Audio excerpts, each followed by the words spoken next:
بسم الله الرحمن الرحيم. الحمد لله وحده والصلاة والسلام على من لا نبي بعده. اما بعد، در این درس ناقض دهم شکننده دهم اسلام را شرح و توضیح داده می شود. اهل علم در این اتفاق هستند که اختلافی وجود ندارد. گفتند من اعتقد الإعراض عن دين الله لا يتعلمه ولا يعمل به. الإعراض عن دين الله تعالى لا يتعلمه ولا يعمل به. اهل علم گفتند که روی گرداندن از دین الله، چون که این اجماع را شیخ الاسلام محمد ابن عبد الوهاب رحمه الله شرح می‌دهد که روی گرداندن از دین الله که با طوری که نه تعلیم میگیرد و نه عمل میکند به آن. روی گردانی از دین الله یعنی که این کار کردن و رد نمودن نیست، روی میگرداند، یعنی که اهمیتی نمیدهد اصلا به تعلیم گرفتن اسلام و همچنین به عمل نمودن به آن.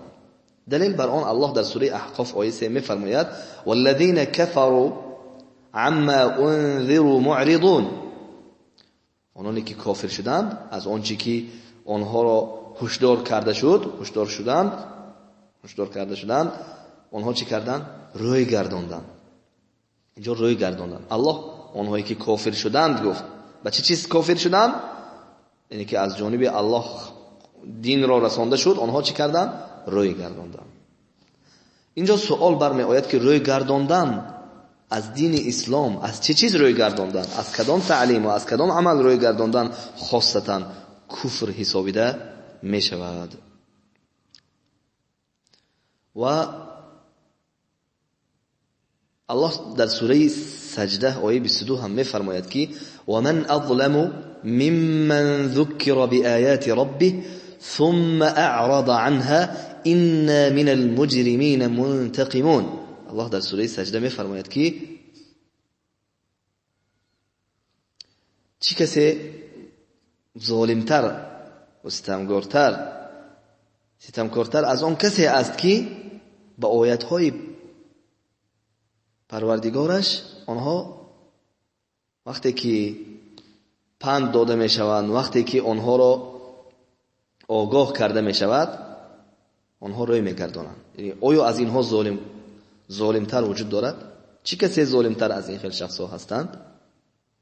در دوام الله می فرماید که انا من المجرمین منتقمون. البته ما ظالمان را جزا خواهیم داد، انتقام خواهیم داد. و اینجا شاهد است که آنها روی بگردانند ثم اعرض عنها، آنها روی گردانند از آیات های الله. خب معنای اعراض چی است؟ اعراض این دهم ناقص که با لغت عربی این ترمین استفاده شد که الاعراض در لغت عربی یعنی پشت گرداندن، یا اینکه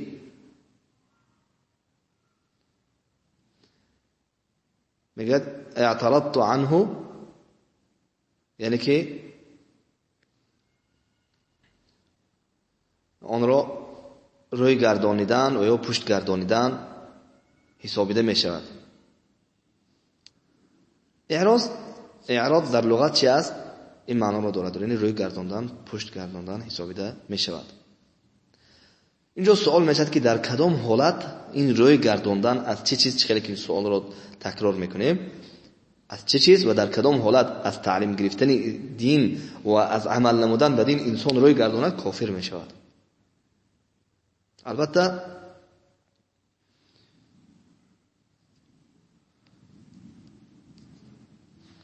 اینجا اهل علم این را شرح دادند، گفتند که یعنی روی گردانی که از اصل دین باشد، از اصل دین کسی که روی گرداند، انسان با آن اصل که با آن مسلمان می شود از آن چیزها روی گرداند، گرچنده که از تفصیلات و پدرابناست دین اگرچه جاهل و نادان باشد هم، که چرا که تفصیلات به طور مفصل از دین آگاه و با خبر بدن اهل علم و طالب علم ها می باشند و مردم عادی آهسته آهسته جهل خود را دور می کنند.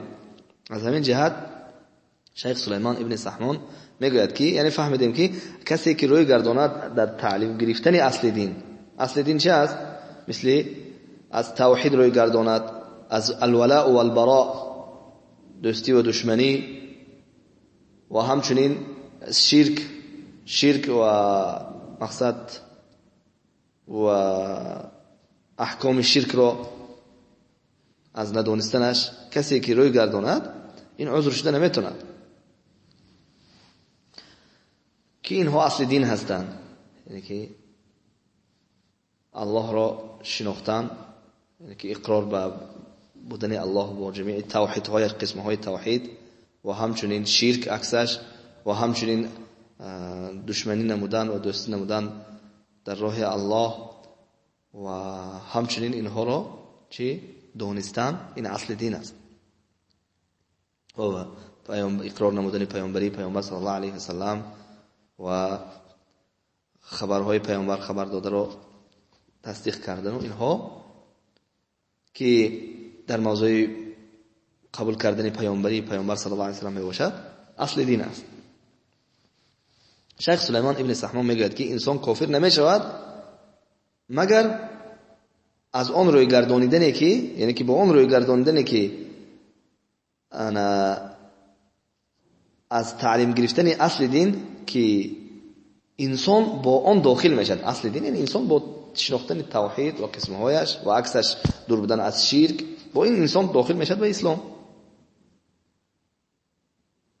از همین چیز اگر انسان روی گرداند پس او انسان، مثلا شخصیت‌هایی هستند که خود را لا اله الا الله میگویند، محمد رسول الله میگویند، ما موحد و یکتاپرست میگویند، لیکن با وجود این شرک دارند. هیچ وقت شرک با توحید جمع نمیشود. شرک با توحید دو ضد است که آتش با آب چخیلی که جمع نمیشود و همچنین شرک با توحید هیچگاه در یک شخص جمع نمیشود.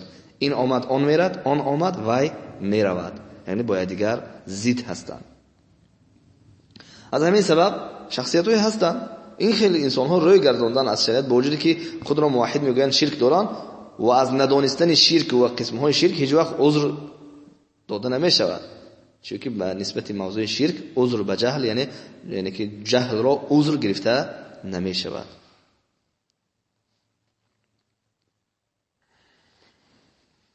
مثلا انسان اگر ترک کند بعضی واجبات را یا مستحبات را و یا عمل نکند هیچ وقت در این شکننده اسلام داخل نمی‌شود.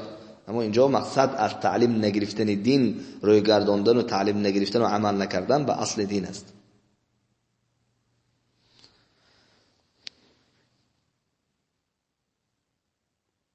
و اما نسبت فرضها که مثلا بعضی از فرضها است که انسان اگر اون رو ترک کند کافر می شود، مثل ترک کردن نماز و زکات و اینها. اگر کسی که ترک کند کافر می شود، چرا که ترک کردن جنس عمل کفر است در اجماع اهل علم. مثل ترک کردن نماز که بعد توحید می استاد و قول جمهور صحابه و تابعین با وجودی که اختلاف داشته باشد بعد آن از 4 مذهب و غیره ها، اگه خیلی ضرر ندارد، بلکه قول صحیح این چی است؟ کافر است به نماز. از همین جهت ما باید بدانیم که علامه ابن القیم در کتاب مدارج السالکین میگوید که اما کفر اکبر قسمهایش رو بیان میکند، 5 قسم است بیان میکند و میگوید که و از جمله کفر اکبر، کفر شرط نیست که فقط رد کرده شود، انکار کرده شود، اتریست کرده شود. میگوید که و آن را ذکر میکند و میگوید که اما کفر اعراض، روی گردانیدن، این که با گوش و قلبش از پیامبر صلی الله علیه و سلم روی میگرداند، نه تصدیق میکند پیامبر را، هستن خیلی شخصا، نه دروغ میشمارد، نه پیامبر را دوست میدارد نه بد میبیند، نه گفته های دین را دوست میدارد نه بد میبیند. برای او فرقش نیست. به او خطاب کنی اینقدر دلیل ها بیان کردی، برای او خطاب کنی برای دیوار خطاب کنی یک است، فرقی ندارد، اصلا فرقی ندارد. مثل همون گفته شخص ها که هستند، شخص هایی که حقیقتا پشه و مرچه از آنها ایزا نمیبیند، بسیار اگر ظاهرا سریستشون ببینی که آدم خوب است ولیکن اصلا آنها کافر هستند. از سبب چی؟ ببین که روی گرداندن از دین، یعنی که اصلا به دین کار ندارند، با کار دنیای خودشون آواره است، با کار کسب خودشون او بسیار آیات ها و حدیث ها رو میشنود، نه توحید دارد و نه به شرک اعتبار میدهد، نه دین را دوست میدارد نه بد میبیند، نه پیامبر را دوست میدارد نه بد میبیند، نه کار دارد، نه مثلا اصلا اهمیت ندارد نسبت دین. این شخص ها بسیار هستند، ولیکن از جهت دیگر آدم خوب میتوان اخلاق و معامله و حتی پشه و دیگر مورچه از آنها اذیت نمیبینند. ولیکن با وجود این وقتی که از دین روی گرداندن، دلیل ها رو میشنون، اهمیت نمیدهند. آنها چی هستند؟ کافر هستند. آنها دوست می‌دارد دین را، گفتیم نه بعد می‌بیند پیامبر را. و البته با آن چیزی که آورده میشود مقصد از جانب الله و پیامبر فرستاده شده است، او اهمیت نمیدهد، نه تعلیم میگیرد نه عمل میکند، کوردور نمیشد، حتی شنود نمیشنود و اگر شنود هم اهمیت نمیدهد، برای فرقی ندارد. این است، یعنی که روی گرداندنی که انسان چه میشود؟ از دین خارج میشود. این رو اعراض کلی میگویم که کاملا روی گرداندن از دین است. و با وجود اینکه بعضی نیکی ها رو دارن، صدقه میکنن، نیکی میکنن، همسایگی میکنند و خیرات میکنند، یاری میکنند، به هر نمود یاری، دوستی میکنند، خوش معاملگی میکنند، اینها یگان فایده ندارد، چرا که آنها از اصل دین رو گرداندن.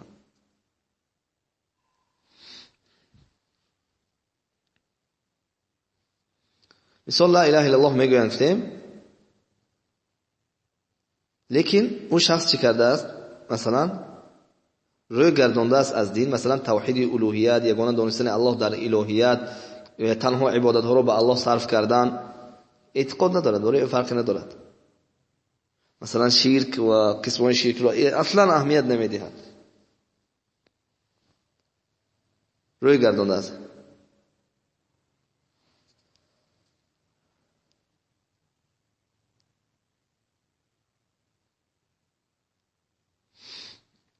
و یا عبادت های دیگر مثل حج و زکات و اینها رو از دین نمیداند، از اسلام نمیداند، لیکن روی گردانده است، فرقی ندارد برای او. چه خیلی که شیخ الاسلام در کتاب کشف شبهاتش آورده است در مورد حکم کسی که عمل کردن به توحید روی گردانده است، توحید ندارد، نه با زبان نه با قلب نه با عمل، اصلا به توحید عمل نمیکند، یا اینکه از تنبلی نماز رو ترک میکند، اهمیت نمیده در بالای نماز کفر بودنش، ولی نماز فرضیش قبول داشته باشم، او نماز بعد نمیبیند و دوست هم نمیدارد، از اهمیت نمیدهد، با کار خودش با همون زندگی خودش مشغول است، حتی از تنبلی ترک کردن او کافر است، او نکاحش بریده است، او رو مرتد گفته میشد و او رو نسبت حقوق میراث رابطه ندارد و ذبح کرده او حرام است و غیره. مثلا اما از بعضی فرض‌های و واجب‌های انسان روی گرداند و تعلیم نگیرد، با وجودی که قبول دارد و کافر نمیشد. مثلا کسی که ریش نگذارد، یا اینکه مثلا گوییم که حج نرود و یا مثلا جهاد و یا هجرت، اینها رو اگر ترک کند، او البته بدترین گناه کرده است. از جمله شریعت آن چیزی که ترک کردنش رو کفر نگفته است، او ترک میکند و بعد نمیبیند، او بعد نمیبیند لیکن ترک میکند و گناه خود را گناهگار میپندارد، برای که گناه کبیره میکند ما او را کافر نمیگوییم. اما اگر انکار کند، گفتیم چه خیلی که گفتیم در این مسئله ها، یا اینکه بعد بیند، یا چه خیلی که در نواقض پنجم گفته بودیم، یعنی که بغض و بدبینی دارد، کافر میشود انسان.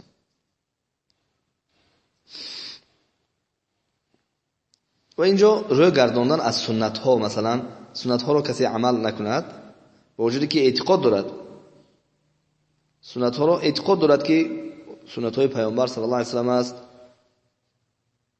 و با وجود ترک کردنش انسان گناهکار نمی شود و حتی یعنی که عمل حرام نکرده است، اما کراهیت دارد که او سنت رو ترک کرده است، عمل نکرده است و از اجر و فضیلت های بزرگ و بی پایان محروم شده است. میگوییم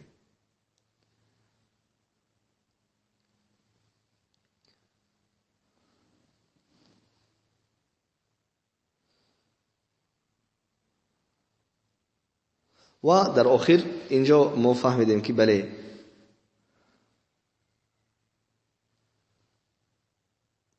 ناقضی دهم را به انتها رساندیم و اینجا بعضی از شکننده های اسلام هست که ما باید بدانیم که اینها هم چی هستند؟ شکننده های اسلام هستند. از جمله شکننده هایی که غیر این 10 تا چخیلی که گفتیم این 10 تا اجماع اتفاق است، یگان اختلاف وجود ندارد و همچنین اجماع اتفاق است و یگان اختلافی ندارد. غیر این چی است؟ به مانند یکم دشنام دادن الله سبحانه و تعالی، کسی که دشنام میدهد الله را ناسزا میگوید. دوم یا دشنام دادن پیامبر صلی الله علیه و آله یا طعنه زدن پیامبر به ناموسی که پیامبر صلی الله علیه و آله، مثل شیعه های رافضی که عایشه را طعنه میزنند به زنا، اینها به پیامبر ناموسشان طعنه زدن و به آبروی پیامبر طعنه زدن، اینها هم شکننده اسلام است با اجماع اهل علم. این گونه شخص ها را کسی که دشنام میدهد، طعنه میزند به آبروی ناموس پیامبر، حتی یا کاریکاتور میکنند و غیره ها، اینها بدون شک مرتد هستند. اینها را باید کشت. خیلی که در کتاب الصارم المسلول لقتل شاتم الرسول کتابی است که برای کشتن کسی که پیامبر را دشنام داده است یا طعنه زده است یا اینکه مسخره کرده است، دلیل های زیادی است که حتما اون شخص را کشته شود. و همچنین دشنام دادن دین اسلام و یا اون چیزی که تعلق به دین اسلام است، مثال بعضی ها هر چیزایی که در دین است، ثواب است، گناه است، عقاب است، جزا است، جنت است، دوزخ است، هر چیزی که در دین اسلام تعلق دارد، خلاصه بعضی ها در مقصد چی میکنن؟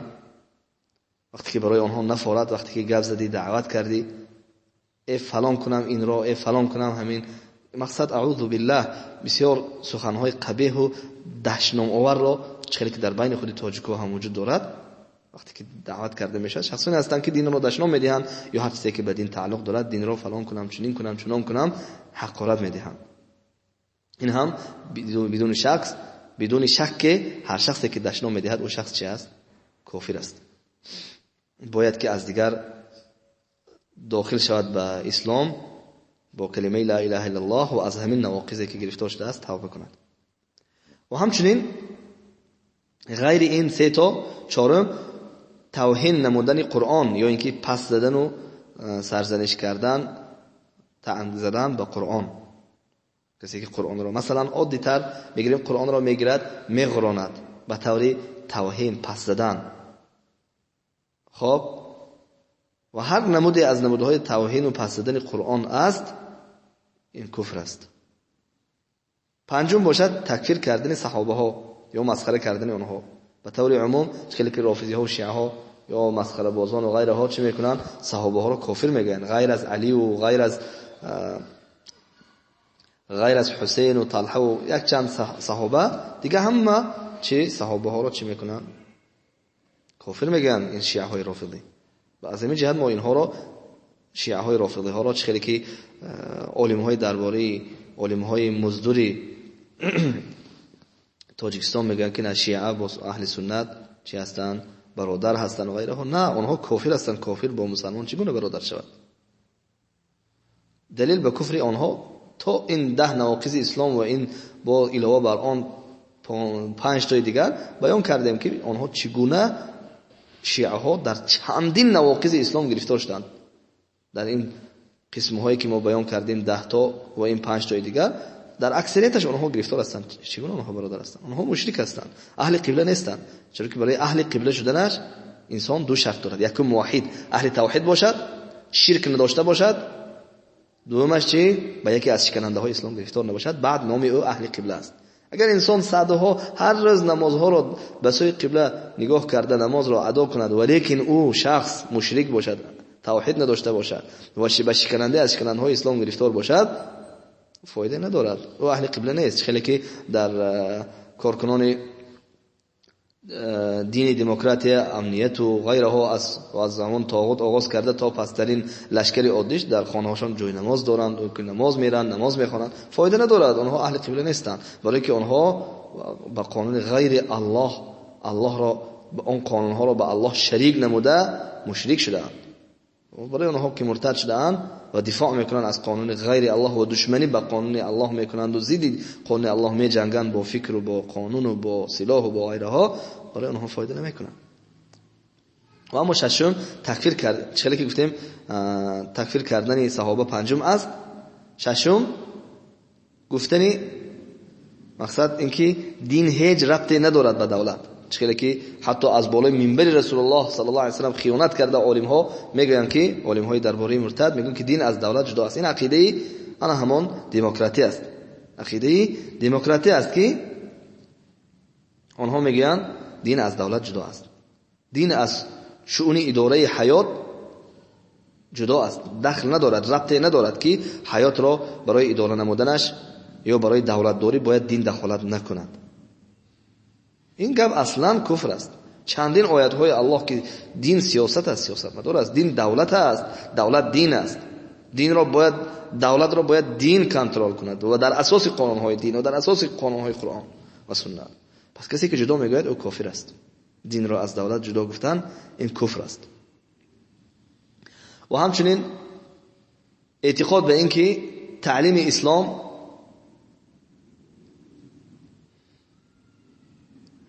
هفتم اعتقاد به این که تعلیم های اسلام، یعنی که تعلیمات اسلام، دستورات اسلام در این عصر مناسب نیست گفتن.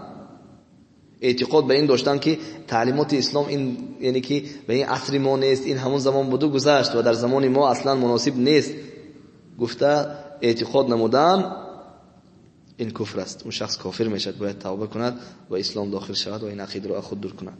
و همچنین هشتم نامگذاری کردن دین، این دین رو کهنه پرستی، دین کهنه است، قدیم است گفته نامگذاری میکنند. چه که هست در بین مردم بسیار که این دین وقتی که تو با دین وقتی که پایبند شدی عمل نمودی، آنها میگن که تو هم کهنه ها هستید، شما کهنه پرست هستید، یا که شما دیگه همون دین کهنه رو مقصد چی میکنید؟ پیروی میکنید. این عقیده، این سخن همش از سبب چی کفر است؟ اینها طعن زده ایستاده‌اند. قانون یعنی که الله در قرآن میگوید که این دین تا روز قیامت جوابگو است.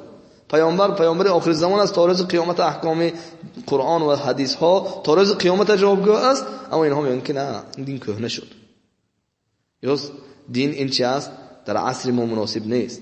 الله تا روز قیامت قرآن را فرستاد نازل کرد که جوابگو است. اینها میگن که نه، همین جهت کافر هستند. یا نهم چه اعتقاد بر این که دین اسلام و تعلیمات اسلام این سبب عقب ماندگی ما میشد.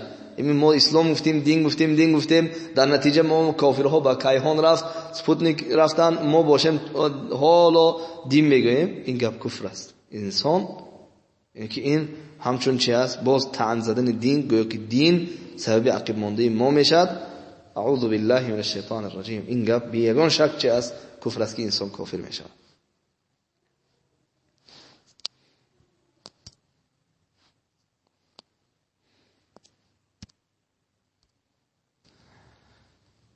این از نواقض‌های اسلام که ما شرح و توضیح دادیم و باذن الله که در درس آینده خاتمه و یا اینکه خلاصه این ناقض‌ها را بیان خواهیم کرد.